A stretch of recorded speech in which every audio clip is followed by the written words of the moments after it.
In plants only green plant and cyanobacteria perform कर सकते हैं फोटोसिंथेसिस को। फोटोसिंथेसिस क्या होती है? कार्बोहाइड्रेट सिंथेसिस होती है कार्बोहाइड्रेट की, like glucose, sucrose, starch. Only green plant और साइनोबैक्टीरिया परफॉर्म कर सकते हैं फोटोसिंथेसिस को। इनमें सिंथेसिस होती है कार्बोहाइड्रेट की, ग्लूकोज की, सुक्रोज की, स्टार्च की। Non green part of plant depend होते हैं ग्रीन पार्ट ऑफ प्लांट पे फॉर फूड के लिए। नॉन ग्रीन पार्ट होते हैं प्लांट के, वो डिपेंड होते हैं green part of the plant पे फूड के लिए। Animal also depend on directly herbivorous. Animals होते हैं वो हर्बीवोरस पे डायरेक्टली डिपेंडेड होते हैं, जैसे कि गॉट हो गया, बफेलो हो गया, ये हर्बीवोरस होते हैं। और एनिमल इनमें डायरेक्टली डिपेंड करते हैं, एनिमल क्योंकि इन्हें ही खाते हैं। और एनिमल इनडायरेक्टली डिपेंड करते हैं कार्निवोरस पे। एनिमल्स इनडायरेक्टली डिपेंड करते हैं कार्निवोरस पे, क्योंकि एनिमल को भी खा जाता है, तो ऊपर इनडायरेक्टली वे में खाता है। एक तरह से डायरेक्टली किस पे डिपेंड करते हैं? हर्बीवोरस पे। Saprophyte fungi depend upon death and decaying matter. Saprophytic होते हैं वो फंगाई होती है, वो डिपेंड करती है डेथ और डिके मैटर पे। सैप्रोफाइट मानी फंगाई डिपेंड करती है डेथ एंड डिकेई मैटर पे। Cellular respiration mechanism of breakdown of food material within cell. ये क्या होता है? सेलुलर रेस्पिरेशन क्या है? मैकेनिज्म है ब्रेक डाउन करने का फूड का material in within cell के अंदर, जिससे कि रिलीज होती है energy.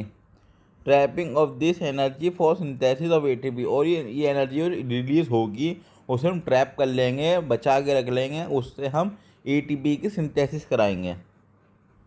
Mechanism of break down of food material within cell to release trapping of this energy for synthesis of ATP. Breaking of carbon-carbon bond of complex compound through oxidation within cell.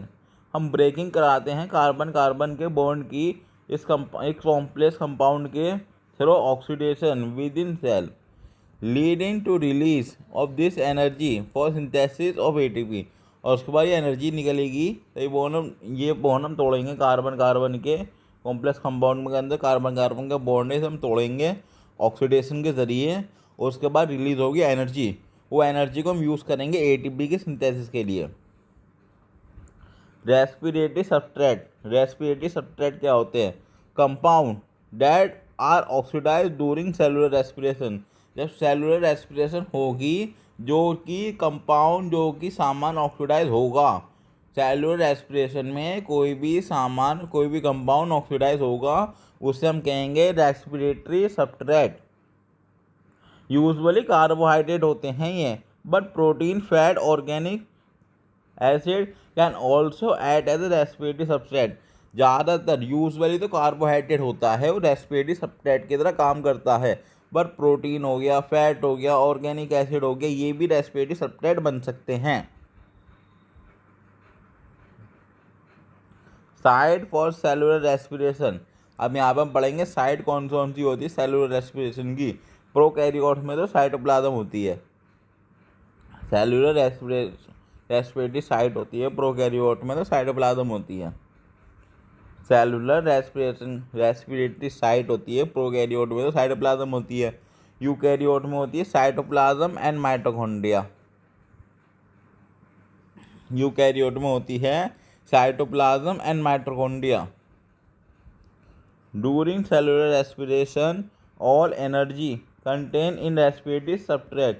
जब cellular respiration हो रही होती है, तो सारी की सारी energy होती है वो रेस्पिरेटरी सबस्ट्रेट में होती है, और रिलीज होती है रेस्पिरेटरी सबस्ट्रेट से in a series of slow step by reaction control by enzyme.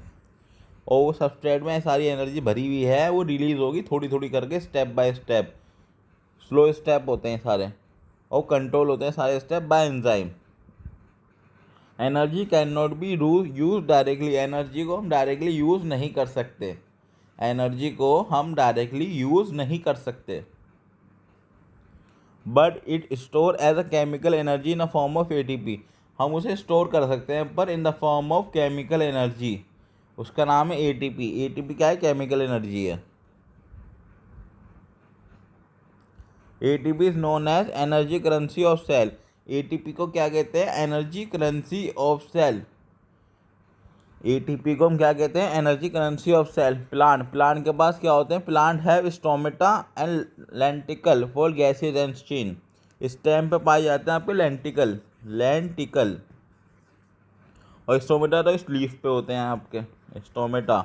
ये किस लिए काम आते हैं? लेंटिकल और स्टोमेटा प्लांट के अंदर होते हैं लेंटिकल और स्टोमेटा, और ये काम आते हैं आपके गैसेज एक्सचेंज के लिए। गैसेज एक्सचेंज करना हो प्लांट को एटमॉस्फेयर से, तो किसका यूज़ करेगा? लेंटिकल का यूज़ करेगा और स्टोमेटा का यूज़ करेगा। No special respiratory organ for gaseous exchange in plant. कोई भी रेस्पिरेटरी ऑर्गन नहीं पाया जाता specially. No special respiratory organ, कोई भी स्पेशल रेस्पिरेटरी ऑर्गन नहीं होता है प्लांट के अंदर for gases exchange. Each part of plant ensure करता है, हर एक पार्ट होता है प्लांट का वो इंश्योर करता है इट्स ओन गैस एक्सचेंज। अब इट्स ओन गैस एक्सचेंज, हर एक पार्ट होता है प्लांट का वो इंश्योर करता है its own gas exchange as there is a very little transport of gases from one part of the plant to another part of the plant। क्योंकि plant के अंदर होता है बहुत ही छोटा सा ट्रांसपोर्ट होता है गैसेस का फ्रॉम एक पार्ट से दूसरे पार्ट ऑफ द प्लांट तक। ड्यूरिंग द फोटोसिंथेसिस मतलब day time large volume gas are exchange which ensure by leave. तब फोटोसिंथेसिस हो रही होती है डे टाइम में, लार्ज वॉल्यूम होती है गैस की, वो एक्सचेंज होती है। वो किससे होती है? विच इंश्योर बाय लीफ, वो लीफ करती है। During the day time availability होती है of CO2 for respiratory is not a problem as O2। ये तब डे टाइम होता है, अवेलेबिलिटी होती है O2 की, ऑक्सीजन होती है। For respiration is not problem as oxygen by product होती है फोटोसिंथेसिस की, release within a cell. ये बाय प्रोडक्ट है फोटोसिंथेसिस का, रिलीज भी होती है सेल के अंदर, कोई बड़ी प्रॉब्लम नहीं है रेस्पिरेशन के लिए oxygen.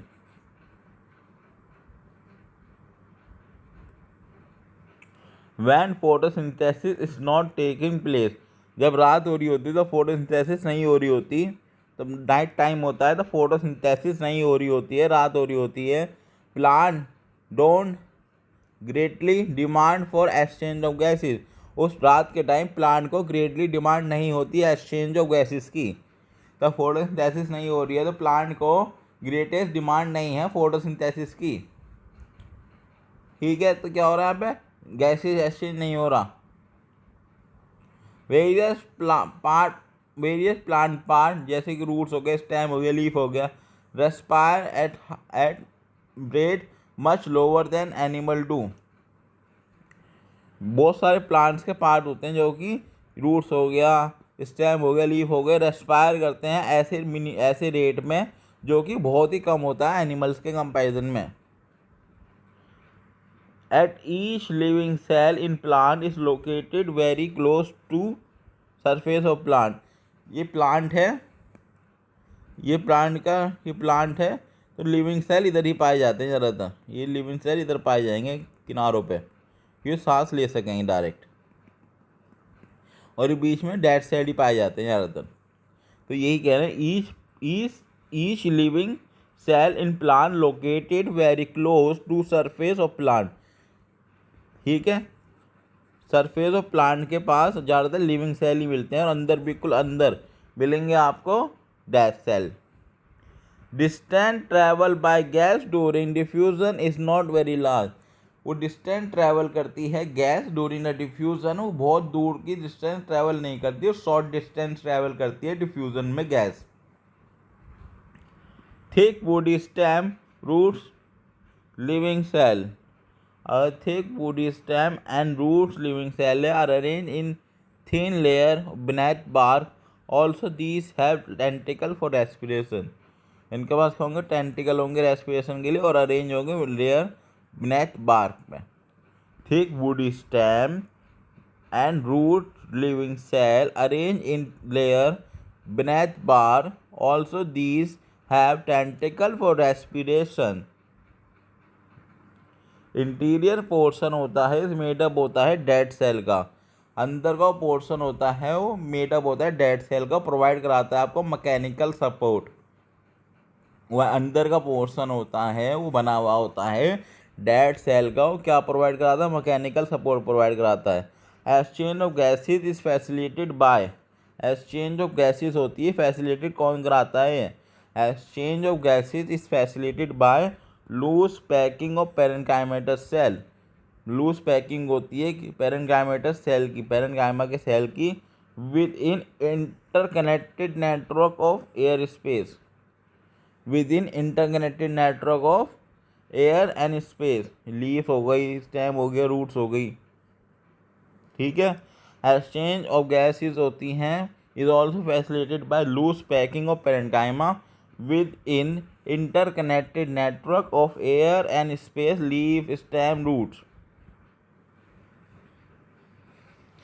Equation for cellular respiration aerobic, equation है ये सेलुलर रेस्पिरेशन की, वो एरोबिक में होती है, in the presence of oxygen में होती है।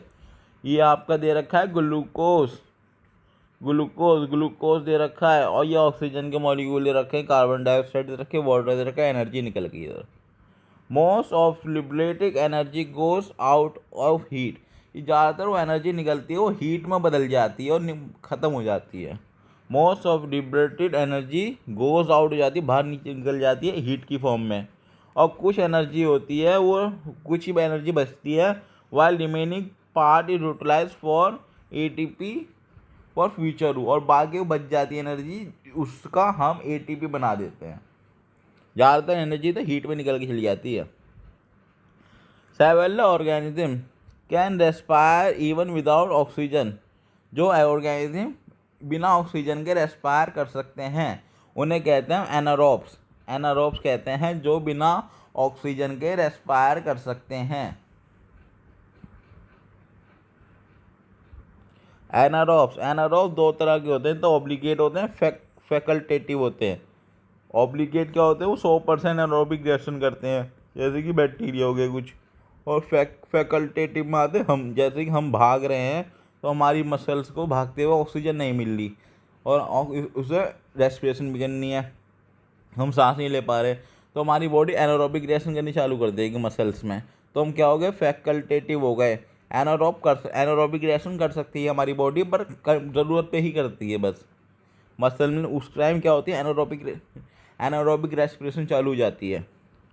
First cell on this planet, ये माना जाता है कि वो पहला सेल आया था धरती पे, वो suppose to be live in atmosphere, वो एटमॉस्फेयर में रहता था, वो सबसे पहला सेल आया था धरती पे, वो एटमॉस्फेयर में रहता था, और वो उसमें वो ऑक्सीजन की ज़रूरत नहीं थी उसे, उसमें लैकिंग थी ऑक्सीजन की, वो सांस लेता था तो उसे ऑक्सीजन की ज़रूरत नहीं होती थी। एनारोब को माना जाता है पहला सेल धरती पे। ग्लाइकोलाइसिस, ग्लाइकोलाइसिस अब हम पढ़ने वाले हैं glycolysis. All living organism, no exception, इसका कोई एक्सेप्शन नहीं है, सारे के सारे लिविंग ऑर्गेनिज्म पार्सली ऑक्सीडाइज करते हैं ग्लूकोज को, सारे के सारे लिविंग ऑर्गेनिज्म पार्सली ऑक्सीडाइज करते हैं ग्लूकोज को, एक मॉलिक्यूल को, टू पायरुविक एसिड, एक मॉलिक्यूल से 2 पायरुविक एसिड बनाते हैं सारे के सारे लिविंग ऑर्गेनिज्म पार्सली ऑक्सीडाइज करके ग्लूकोज को। इसका कोई भी एक्सेप्शन नहीं है, ऐसा नहीं है कि ये नहीं करता ये करता है, सब करते हैं लिविंग ऑर्गेनिज्म। कोई लिविंग ऑर्गेनिज्म है तो वो ग्लूकोज को पार्सली ऑक्सीडाइज करेगा और 2 मॉलिक्यूल बनाएगा पायरुविक एसिड के। Without the help of oxygen this is called glycolysis. Glycolysis में ऑक्सीजन की भी कोई ज़रूरत नहीं होती, विदाउट ऑक्सीजन रिएक्शन होती है ग्लाइकोलाइसिस में। ग्लाइकोलाइसिस में ऑक्सीजन की ज़रूरत नहीं होती, ग्लाइकोलाइसिस में सारी रिएक्शन ऑक्सीजन के बिना होती हैं।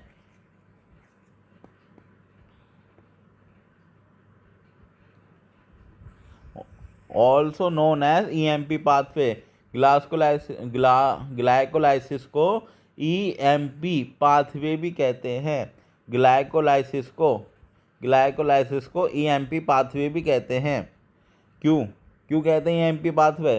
क्योंकि ये ग्लाइकोलाइसिस है, इसे दिया था एम्बेडन ने, मेयरहॉफ ने और पान्नस ने। इनका नाम का एक एक अक्षर उठा लिया इन्होंने और बोल दिया EMP पाथवे कहते हैं इसे। Embden, Meyerhof, Parnas. Only process in respiration in anaerobic reaction. ये ओनली प्रोसेस होता है एनारोबिक ऑर्गेनिज्म में। ये तो एक ही प्रोसेस है जो कि एनारोबिक रिएक्शन में होता, एनारोबिक ऑर्गेनिज्म में होता है। एनारोबिक में कहाँ होगा? ये साइटोप्लाज्म में होगा, क्योंकि एनारोबिक ज़्यादातर कौन होते हैं? प्रोकैरियोट होते हैं। प्रोकैरियोट में कहाँ पर रिएक्शन होती थी? साइट ऑफ सेलुलर रेस्पिरेशन के लिए कौन था? साइटोप्लाज्म था। और अगर हम में भी एनारोबिक या ये वाली रिएक्शन होती है ग्लाइकोलाइसिस वाली, हमारे अंदर भी साइटोप्लाज्म के अंदर ही होती है। ग्लाइकोलाइसिस वाली रिएक्शन हमारे अंदर भी साइटोप्लाज्म में होती है।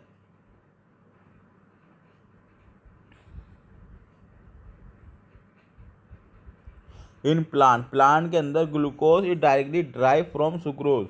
प्लांट के अंदर ग्लूकोज होता है, वो कहाँ से निकलता है? सुक्रोज से बनता है। प्लांट के अंदर glucose is directly drive from sucrose. Sucrose से ग्लूकोज ड्राइव होता है। And product of photosynthesis from the storage of carbohydrate. Sucrose converted, sucrose पर इन्वर्टेज एंजाइम डालते हैं। सुक्रोज पे हम इन्वर्टेज एंजाइम डालते हैं जो सुक्रोज को ग्लूकोज प्लस फ्रक्टोज में तोड़ देता है। और by the action of enzyme invertase, किससे हुआ? सुक्रोज ग्लूकोज प्लस फ्रक्टोज में कैसे टूट गया?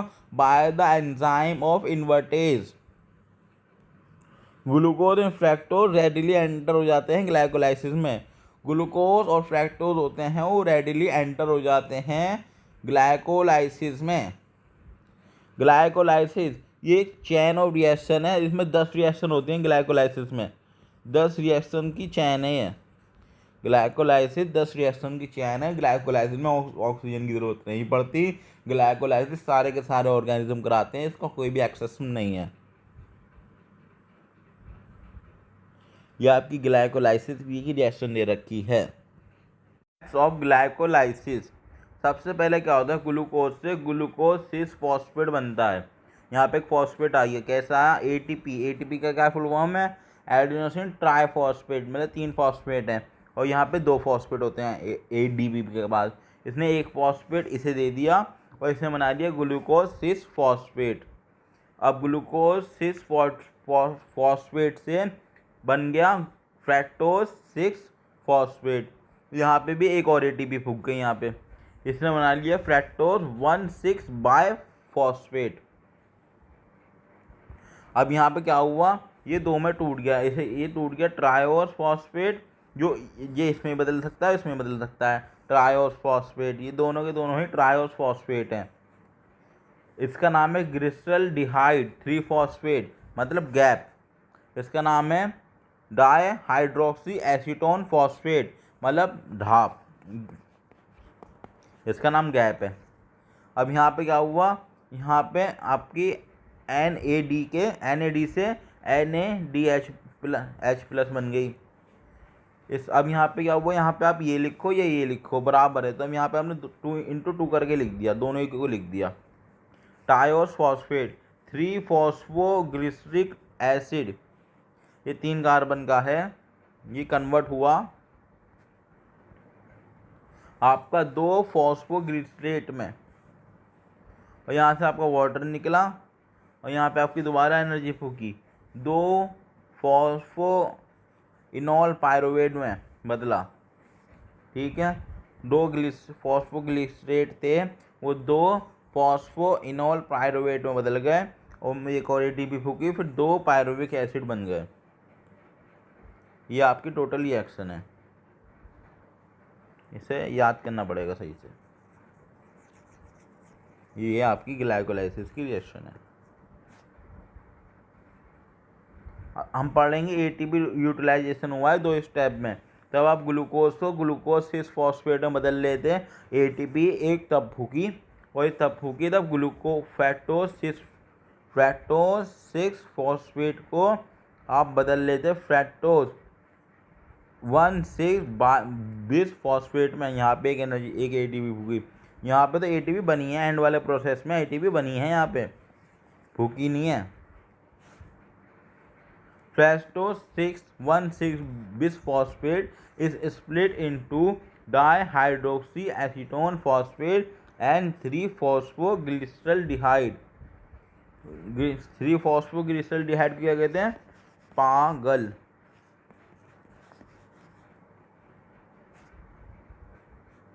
वन स्टेप जहाँ पे NAD कन्वर्ट हुई है NADH2 में 3-फॉस्फोग्लिसराइड, उसका नाम पागल है। ये हुआ है 2 NADH आज सिंथेसाइज, यहाँ पे 2 सिंथेसाइज हुए हैं NADH2 2 सिंथेसाइज हुए हैं यहाँ पे, क्योंकि एक मॉलिक्यूल तेज रखा ना, पर मॉलिक्यूल तो रिएक्शन में 2 चल रहे हैं, तो यहाँ पे 2 ही सिंथेसाइज हो गए 1,3-बिसफॉस्फोग्लिसरेट में, तब बना ये किस में बना? इसमें बना। एटीपी सिंथेसाइज हुई 2 स्टेप में, एटीपी सिंथेसाइज हुई है 2 स्टेप में हुई है। तो 1,3-बिसग्लिसरेट पागल, ये आपका किसमें 1,3-बिसफॉस्फोग्लिसरेट BPGAL बदल रहा था आपका 3-फॉस्फोग्लिसरिक एसिड में, तब आपकी 2 एटीपी बनी है। एक आपकी बनी है phosphoenol pyruvate PEP, phosphoenol pyruvate बदल रहा था पायरुविक एसिड में। 2 एटीपी कब बनी है? मतलब 4 एटीपी तो यहाँ पे बन गई ना, 4 एटीपी बनी है यहाँ पे, और फूकी कितनी है? 2 एटीपी ग्लाइकोलाइसिस में। फेट ऑफ ग्लाइकोलाइसिस, अब फ्यूचर क्या है? Fate of pyruvic acid, fate of pyruvic acid का एक तरह से फ्यूचर क्या है? अब कहाँ जाएगा pyruvic acid formed in glycolysis, pyruvic acid है वो फॉर्म्ड हुआ है, बना है ग्लाइकोलाइसिस में। ये एंटर होगा एनी वन ऑफ 3 मेजर वे, अब इसके 3 रास्ते, तीनों में से एक में जाएगा ग्लाइकोलाइसिस, तो वो पायरुविक एसिड बना है। या तो लैक्टिक एसिड फर्मेंटेशन होगी उसके साथ, या एल्कोहलिक फर्मेंटेशन होगी उसके साथ, या एरोबिक रेस्पिरेशन होगी। वो पायरुविक एसिड बना है आपका, 2 पायरुविक एसिड बने हैं, उनके साथ क्या होगा? या तो लैक्टिक एसिड फर्मेंटेशन में जाएंगे, या अल्कोहल फर्मेंटेशन में जाएंगे, या फिर एरोबिक रिएक्शन होगी उनके साथ। फर्मेंटेशन अकर होती है अंडर एनारोबिक कंडीशन, ये फर्मेंटेशन होती है ये एनारोबिक कंडीशन के अंदर होती है। ये कहाँ पे पाई जाती है फर्मेंटेशन होती हुई? ये यूकैरियोट्स में प्रोकैरियोट्स में पाई जाती है, और यूनिसेलुलर यूकैरियोट्स में पाई जाती है। ये फर्मेंटेशन होती है, ये आपकी प्रोकैरियोट्स में पाई जाती है, और यूनिसेलुलर यूकैरियोट्स में पाई जाती है। Complete oxidation of glucose to CO2 and water required O2 supply. अगर आपको कंप्लीट ऑक्सीडेशन कराना है ग्लूकोज का, तो आपको एरोबिक रेस्पिरेशन करानी पड़ेगी, उसमें O2 की रिक्वायरमेंट होती है। कंप्लीट ऑक्सीडेशन का मतलब क्या है यहाँ पे? मतलब है कि ग्लूकोज था वो आपको वो टूटता हुआ आ रहा है, उसका एंड में बचना चाहिए कार्बन डाइऑक्साइड एंड वाटर, तब कहलाया जाएगा complete oxidation.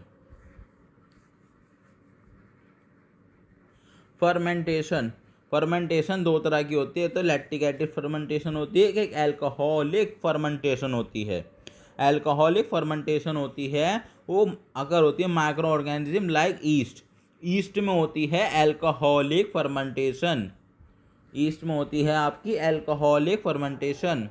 Enzyme catalyse this reaction, enzyme हैं जो कि कैटलाइज करते हैं एल्कोहलिक फर्मेंटेशन की रिएक्शन, वो हैं आपके पायरुविक एसिड डीकार्बोक्सिलेज,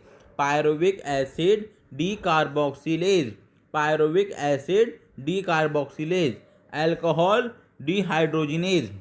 एक तो हो गया, पहला कौन सा हो गया? Pyruvic acid decarboxylase and alcohol dehydrogenase. Alcohol dehydrogenase. Pyruvic acid होता है वो कन्वर्ट होता है इथेनॉल में, और किसमें, कार्बन डाइऑक्साइड में। ये कन्वर्ट होता है आपका पायरुविक एसिड इथेनॉल में और आपका कार्बन डाइऑक्साइड में। तो वहाँ पे आपका NaDH2 से NAD बन जाता है। एल्कोहलिक फर्मेंटेशन होती है, ईस्ट कराता है। सबसे इंपॉर्टेंट पॉइंट्स हैं, ईस्ट कराता है एल्कोहलिक फर्मेंटेशन। और कौन कौन से एंजाइम रिक्वायर्ड होते हैं एल्कोहलिक फर्मेंटेशन में? पायरुविक एसिड डीकार्बोक्सिलेज, दूसरा एंजाइम है alcohol dehydrogenase. Lactic acid fermentation होती है, कहाँ पे पाई जाती है? लैक्टिक एसिड की फर्मेंटेशन सम बैक्टीरिया कराते हैं, कुछ बैक्टीरिया कराते हैं लैक्टिक एसिड फर्मेंटेशन, और मसल्स में होती है एनिमल्स की। जब ऑक्सीजन एडिक्वेट अमाउंट में पहुंचती है, एडिक्वेट अमाउंट में नहीं पहुंचेगी ऑक्सीजन, तो लैक्टिक एसिड फर्मेंटेशन भी हो जाएगी एनिमल्स की मसल में। एनिमल्स में इंसान भी आते हैं। पायरुविक एसिड को कन्वर्ट करा है लैक्टिक एसिड में कन्वर्ट करा है पायरुविक एसिड को। यहाँ पे क्या हुआ, NaDH2 था, वो कन्वर्ट हो गया NaD में। ये पायरुविक एसिड है, किस में बदल गया? लैक्टिक एसिड में बदल गया पायरुविक एसिड। उसमें क्या फूका? ये फूक गया एक NaDH2 NaD में बदल गया। तो रिड्यूसिंग एजेंट कौन है यहाँ पे? NaDH2 क्या है? रिड्यूसिंग एजेंट क्यों बोला इसे? इसका हाइड्रोजन हट गया है तो ऑक्सीडाइज हुआ है, तो वो ऑक्सीडाइज होता है, उसे कहते हैं reducing agent. Very less energy release होती है in both type of fermentation में। फर्मेंटेशन के अंदर बहुत ही कम एनर्जी रिलीज होती है। Very less energy is release in both type of fermentation, यहाँ तक कि less than 7%। Very less energy release in both type of reaction, less than 7%। Fermentation less efficient होती है, हेरेड्रस होती है process in ATP production. Fermentation होती है less efficient होती है, हेरेड्रस प्रोसेस होती है एटीपी की प्रोडक्शन में। फर्मेंटेशन को हम ओवरऑल देखा जाए तो टोटल एटीपी कितनी बनी है? 4 एटीपी बनी है, और टोटल एटीपी यूटिलाइज कितनी हुई है? 2, और नेट एटीपी कितनी बची है? 2। तो फर्मेंटेशन में 2 एटीपी बनती हैं, इस तरह से 2 बनती तो 4 हैं, पर 2 इसमें ही यूटिलाइज हो जाती हैं पूरी प्रोसेस में। यूटिलाइज कहाँ हो रही? ग्लाइकोलाइसिस वाली रिएक्शन की बात चलिए, वहाँ पे यूटिलाइज हुई है सारी। ईस्ट में देखा जाए तो poisonous damsel to death even the concentration of alcohol reach about 13%। ये कह रहे हैं पॉइजनस जहर बन जाता है, उससे डेथ भी हो सकती है अगर अल्कोहल की कंसंट्रेशन 13% से ज़्यादा पहुंच जाती है तो, या 13% पहुंच जाती है, तब अल्कोहल की कंसंट्रेशन 13% पहुंच जाएगी। ईस्ट होती है पॉइजनस डैमसेल हो जाती है टू डेथ, उससे डेथ भी हो सकती है। When the concentration of alcohol reach about 13%, 13% पहुंच जाएगी तो डेथ होने की संभावना हो जाएगी उस टाइम। एरोबिक रेस्पिरेशन कहाँ होती है? माइटोकॉन्ड्रिया के अंदर होती है। एरोबिक रेस्पिरेशन की बात चलिए, इसमें ऑक्सीजन की यूटिलाइजेशन होती है, वाली रिएक्शन। ग्लाइकोलाइसिस तो साइटोप्लाज्म में हो गई। अब एरोबिक रेस्पिरेशन है वो माइटोकॉन्ड्रिया के अंदर होती है, यूकैरियोट में। कंप्लीट ऑक्सीडेशन होता है organic substance in the presence of oxygen.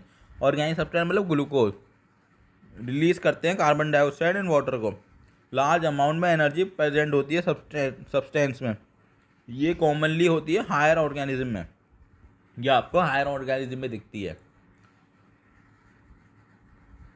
Crucial event in aerobic respiration, कुछ क्रूशियल इवेंट्स हैं जो कि होते हैं। Pyruvic acid is completely oxidise step by along with removal of all hydrogen atom leaving 3 behind molecule of carbon dioxide. ये आपकी कहाँ होगी? ये वाली रिएक्शन है जिसमें पायरुविक एसिड कम्प्लीटली ऑक्सीडाइज होता है step wise with using along with the removal of, सारे हाइड्रोजन हटा दिए जाएंगे, हाइड्रोजन के आइटम हटा दिए जाएंगे, बट वो पीछे छूटेगा, वो छूटेगा कि 3 मॉलिक्यूल बचेंगे कार्बन डाइऑक्साइड के। ये रिएक्शन हो गया आपके मैट्रिक्स ऑफ माइटोकॉन्ड्रिया के अंदर, माइटोकॉन्ड्रिया के मैट्रिक्स के अंदर होती है वाली रिएक्शन। अब removal of electron pass on part of the hydrogen atom to molecular O2 with simultaneous synthesis of ATP। कहाँ पे होती है सिंथेसिस, कहाँ पे होती है? Inner membrane of mitochondria, inner membrane of mitochondria के अंदर होती है ATP की synthesis, inner membrane of mitochondria के अंदर होती है ATP की सिंथेसिस।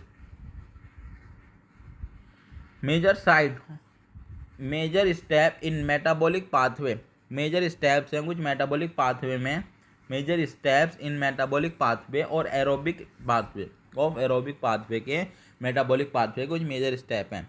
ये दो में होती है साइकिल, एक तो नाम है ऑक्सीडेटिव डीकार्बोक्सिलेशन, एक क्रैब साइकिल। मेजर स्टेप हैं किसमें? मेटाबॉलिक पाथवे और ऑफ एरोबिक रेस्पिरेशन।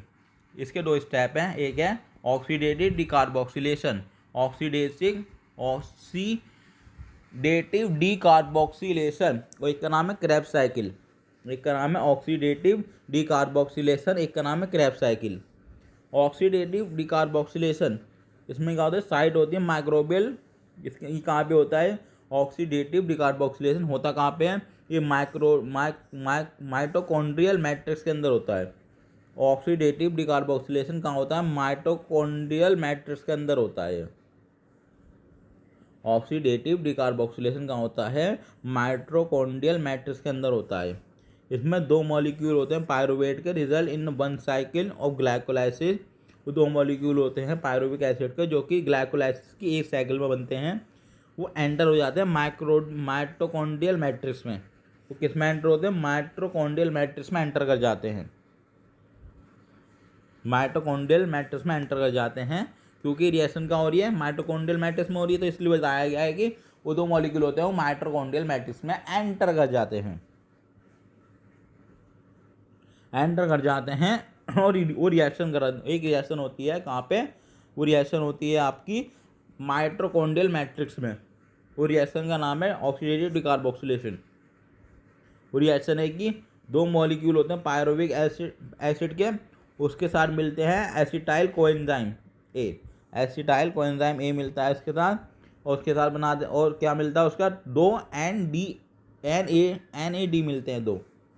वो मैग्नीज की प्रेजेंस में, मैग्नीज की प्रेजेंस में और पायरुवेट डिहाइड्रोजिनेज की प्रेजेंस में कौन है कैटेलाइज कौन कर रहा है इसे? मैग्नीज और पायरुवेट डिहाइड्रोजिनेज कर रहा है। क्या बना दिया? एसिटाइल कोएंजाइम ए बना दिए, दो कार्बन डाइऑक्साइड बन गई और दो NADH2 बन गए। ये रिएक्शन हुई है यहाँ पे, ये दो थे और ये थे और ये थे, एक ये दो ये बना दिए, दो ये बना दिए, दो ये बना दिए। कैटेलाइज कौन है? मैग्नीशियम और कौन है? मैग्नीशियम है और पायरुवेट डिहाइड्रोजिनेज, मैग्नीज नहीं है मैग्नीशियम है। ये आपके क्रैब साइकिल हो गई। क्रैब साइकिल किसने दी है? हंस क्रैब ने दी है। क्रैब साइकिल किसने दी है? हंस क्रैब ने दी है। क्रैब साइकिल, क्रैब साइकिल किसने दी है? हंस क्रैब ने दी है। क्रैब साइकिल का दूसरा नाम है सिस्ट्रिक एसिड साइकिल, और इसे क्रैब साइकिल का एक और नाम है ट्राई कार्बोक्सी एसिड साइकिल। ठीक है, क्रैब साइकिल किसने दी है? हंस क्रैब ने दी है क्रैब साइकिल, और क्रैब साइकिल का दूसरा नाम है सिस्टिक एसिड साइकिल, और दूसरा नाम है ट्राई कार्बोक्सिलिक एसिड साइकिल। इसमें क्या होता है? पायरुवेट था, पायरुवेट पर आपने क्या डाला था? कोए डाला था, और यहाँ पे एक NAD था, वो किस में बन गया? NADH2 में बन गया, और आपकी कार्बन डाइऑक्साइड निकल गई और एसिटाइल कोएंजाइम में बन गया। यहाँ तक की रिएक्शन थी, ये तो आपने अभी पढ़ ली। इस रिएक्शन का नाम क्या था? इस रिएक्शन का नाम यही था, oxidative decarboxylation. Oxidative decarboxylation reaction तो यही हो गई। अब यहाँ पे नीचे वाली होती है कार्बोक्स क्रैब साइकिल। क्रैब साइकिल में क्या हुआ, ये ऑक्सिलेट एसिड था कार्बन का 4 कार्बन का, और ये यहाँ पे एसिटाइल कोएंजाइम में 2 कार्बन का था। ये दोनों मिलके सिट्रिक एसिड बना दिया 6 कार्बन का। और यहाँ से कार्बन डाइऑक्साइड निकल के, एक कार्बन निकल के कार्बन डाइऑक्साइड में भाग गया, और यहाँ पे एक NAD का क्या बन गया, NADH2 बन गया। ठीक है, और ये अब बन गया, अब यहाँ पे आ गया अल्फा कीटो ग्लूटारिक एसिड, जो 5 कार्बन का है। यहाँ पे एक और कार्बन निकल के चला गया, और यहाँ पे एक और बार एनर्जी बन गई। NAD से क्या बन गया, NADH2 बन गया। यहाँ पे GDP से GTP बन गया, ये ATP के बराबर होता है। अब यहाँ पे क्या हो गया, सक्सिनिक एसिड हो गया 4 कार्बन का, क्योंकि कार्बन तो यहाँ पे निकल के भाग गया। सक्सिनिक से क्या बना, सक्सिनिक ने एक और एनर्जी निकाल दी, FAD से FADH2 बन गया, और ये यहाँ पे मैलिक एसिड आ गया, और मैलिक एसिड ने एक और एनर्जी निकाल दी एक तरह से। यहाँ पे ADP से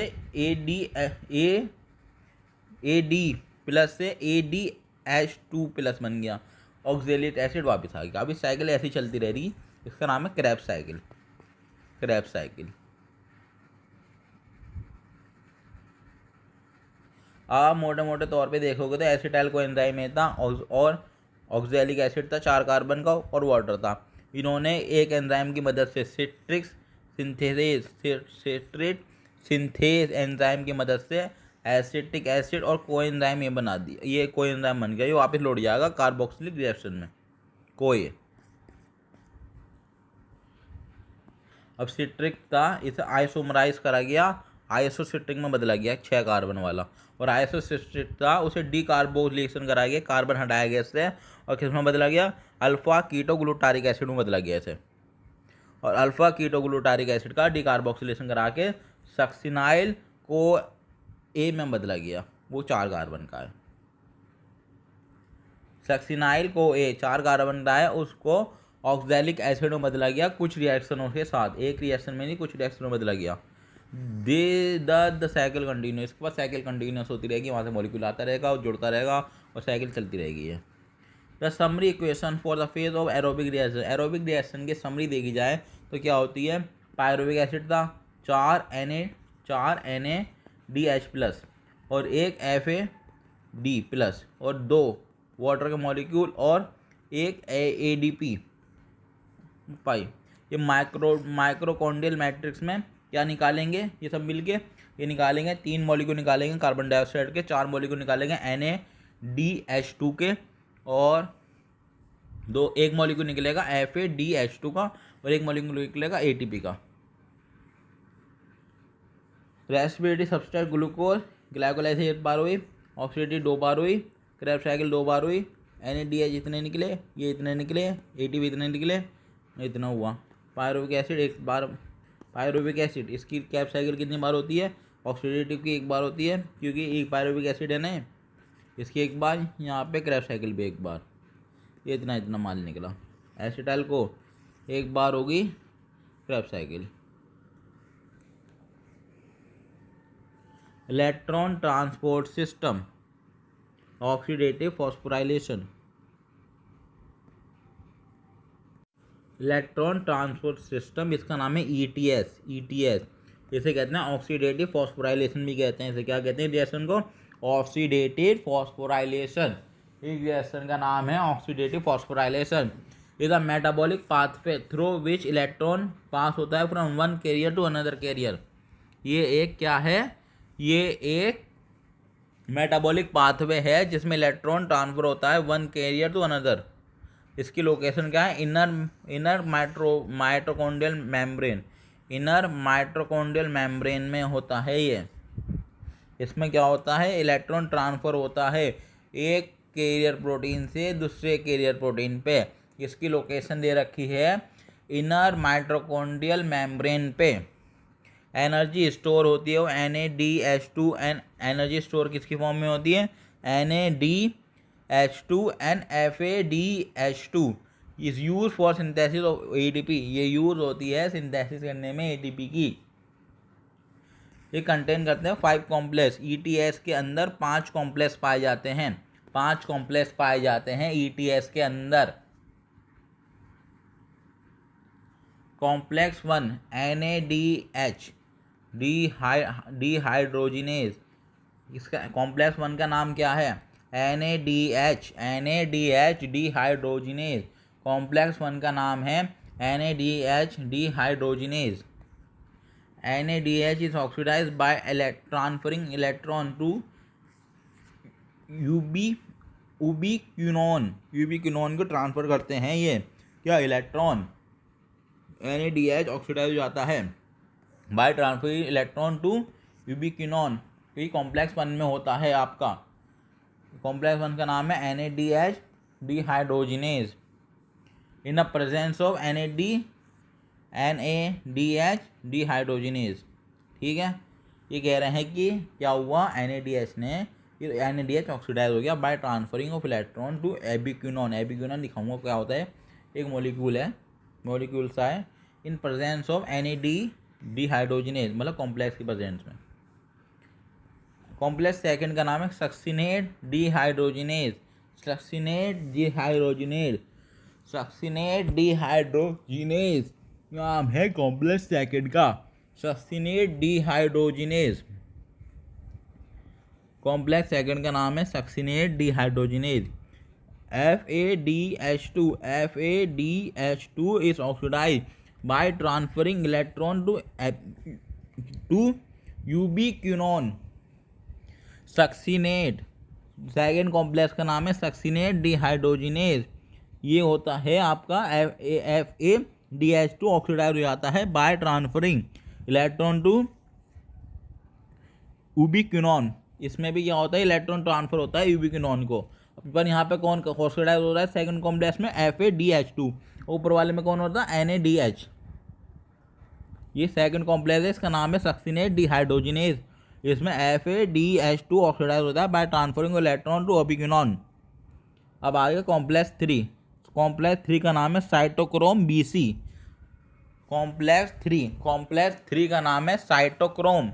कॉम्प्लेक्स 3 का नाम है साइटोक्रोम BC। कॉम्प्लेक्स 3 का नाम है साइटोक्रोम BC। कॉम्प्लेक्स 3 है, उसका नाम है साइटोक्रोम BC। रिड्यूस, ये यहाँ पे क्या होता है, reduce ubiquinone is oxidise by transferring of electron by to cytochrome. ये आपका रिड्यूस ओबिक्रोम है, जो इलेक्ट्रॉन ले लेके रिड्यूस हो चुका है, ये ऑक्सीडाइज हो जाता है यहाँ पे by transferring electron to cytochrome. ये अपने इलेक्ट्रॉन साइटोक्रोम को दे देता है। वीवा साइटोक्रोम BC कॉम्प्लेक्स किसके जरिए? साइटोक्रोम BC कॉम्प्लेक्स के जरिए। कॉम्प्लेक्स थर्ड नाम है इसका, कॉम्प्लेक्स थर्ड है ये, इसका नाम है साइटोक्रोम BC। इसमें क्या होता है, रिड्यूस होता है ओबिक्रोम, वो ऑक्सीडाइज हो जाता है by transferring electron to cytochrome. Via cytochrome BC। Cytochrome C is smaller protein. Cytochrome C होता है C। साइटोक्रोम C क्या है? स्मॉल प्रोटीन है जो कि अटैच होता है outer surface of inner membrane. Outer surface होती है इनर मेम्ब्रेन का, उस पर अटैच होता है। साइटोक्रोम C एक स्मॉल प्रोटीन होता है जो अटैच होता है outer surface of inner membrane पे।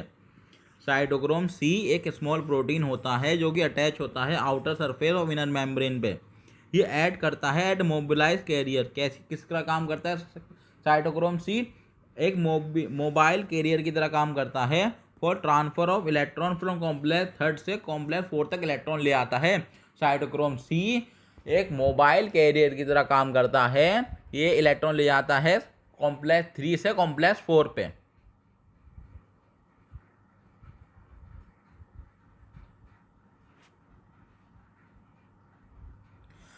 कॉम्प्लेक्स 4 क्या होता है? कॉम्प्लेक्स 4 होता है साइटोक्रोम C ऑक्सीडेज, कंटेन करता है साइटोक्रोम A और A3 2 copper centre. Cytochrome complex 4 होता है, कॉम्प्लेक्स 4 का नाम है आपका साइटोक्रोम C ऑक्सीडेज। कॉम्प्लेक्स 4 का नाम है cytochrome C oxidase.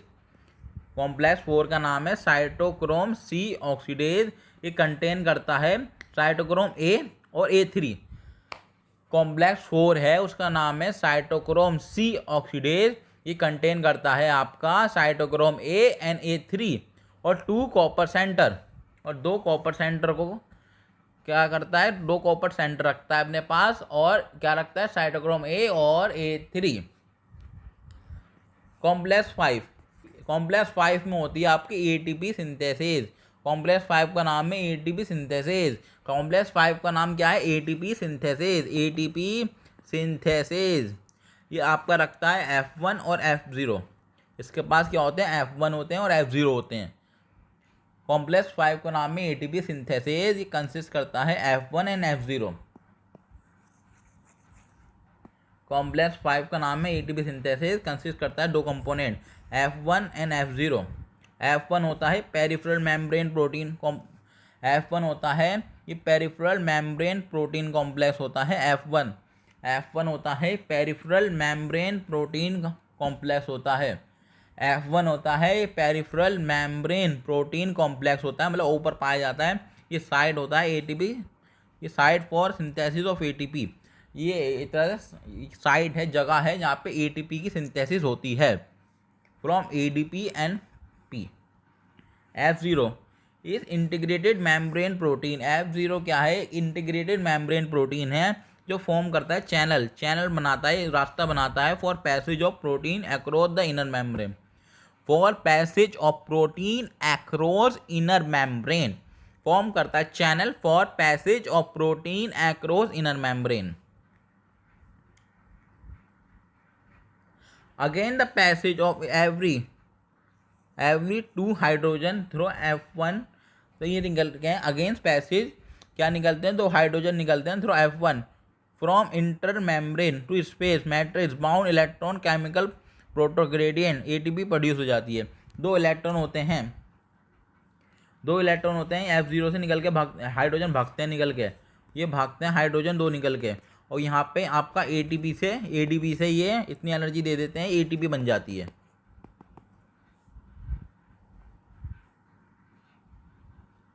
Mechanism of ATP production, mechanism है ATP के प्रोडक्शन का। When electron pass from 1 electron carrier to another carrier from A to 1 to 4 complex तक ये चलता रहता है। 1 to 4 कॉम्प्लेक्स तक क्या चलता है, इलेक्ट्रॉन पास करता है एक कैरियर से दूसरे कैरियर पे, पहले कॉम्प्लेक्स से चौथे कॉम्प्लेक्स तक। They are coupled ATP synthesis at, यहाँ पे कपल्ड ATP सिंथेसिस होती है, 2 ATP की सिंथेसिस होती है कॉम्प्लेक्स 5 पे, 10 ATP सिंथेसाइज। मॉलिक्यूल ऑक्सीडाइज इन ATH, एक NADH का मॉलिक्यूल सिंथेसाइज होता है, और नंबर ATP कितनी होती हैं उसमें, 3 होती हैं।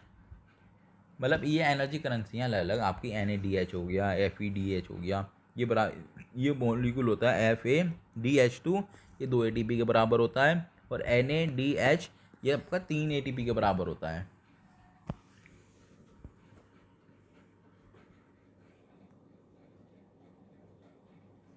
रोल होता है ऑक्सीजन का रोल होता है लिमिटेड होता है to terminal stage of aerobic respiration.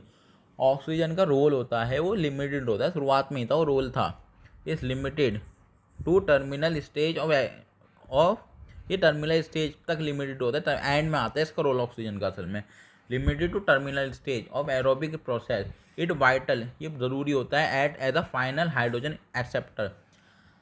Oxygen क्या करती है, फाइनल हाइड्रोजन एक्सेप्टर है, और एंड में हाइड्रोजन भागे थे वो 2, उन्हें उठाती है ऑक्सीजन, वो क्या होती है, फाइनल हाइड्रोजन एक्सेप्टर होती है oxygen. It driven whole process by removing hydrogen from system, ये ड्राइवन करती है, चलाती है सारा का सारा प्रोसेस, ठीक है, ये रिमूव कर रही है हाइड्रोजन को। अगर हाइड्रोजन को रिमूव नहीं करेगा हाइड्रोजन भर जाएंगे, सारा प्रोटॉन ग्रेडियंट ही खत्म हो जाएगा। In photo phosphorylation light energy is utilise for production of proton gradient. Light energy किस लिए चाहिए होती है, फॉस्फोराइलेशन में लाइट एनर्जी थी, वो क्या बना रही है, प्रोटॉन ग्रेडियंट बना रही है, ये प्रोटॉन ग्रेडियंट बनाया लाइट एनर्जी ने। Required for phosphorylation, proton gradient बनाया है लाइट एनर्जी ने। While respiration energy of photon और energy of oxidation reduction utilise for phosphorylation.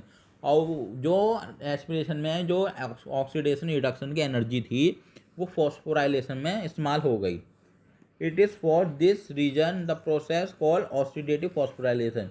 इस वजह से ही इस रिएक्शन को प्रोसेस को ऑक्सीडेटिव फॉस्फोराइलेशन कहते हैं।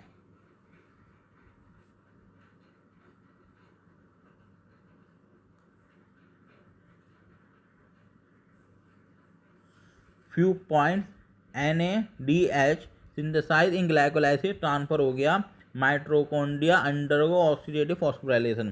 ठीक है, वो NADH था, वो सिंथेसाइज हुआ इन ग्लाइकोलाइसिस, फिर ट्रांसफर हो गया माइटोकॉन्ड्रिया में और अंडरगो चला गया आपका ऑक्सीडेटिव फॉस्फोराइलेशन में। ऑल पाथ वर्क साइमल्टेनियसली, कोई सारे पाथ साइमल्टेनियसली काम कर रहे हैं अलग अलग। Don't take a place one after one, ऐसा नहीं है कि पहले ये होगा फिर ये होगा फिर ये होगा फिर ये होगा। वहाँ पे किस पे रिएक्शन चलती जा रही है, कोई आगे रिएक्शन चल रही है तो पीछे भी चल रही है पहली रिएक्शन, ये सीरीज चल रही है एक तरह से, ये कंटिन्यूअस है।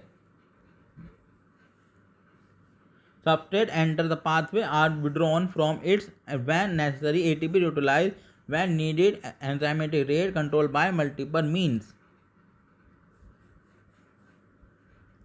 ATP कितने ATP बने हैं टोटल? 36 ATP बनते हैं। Net ATP gain during the aerobic respiration of one molecule of glucose.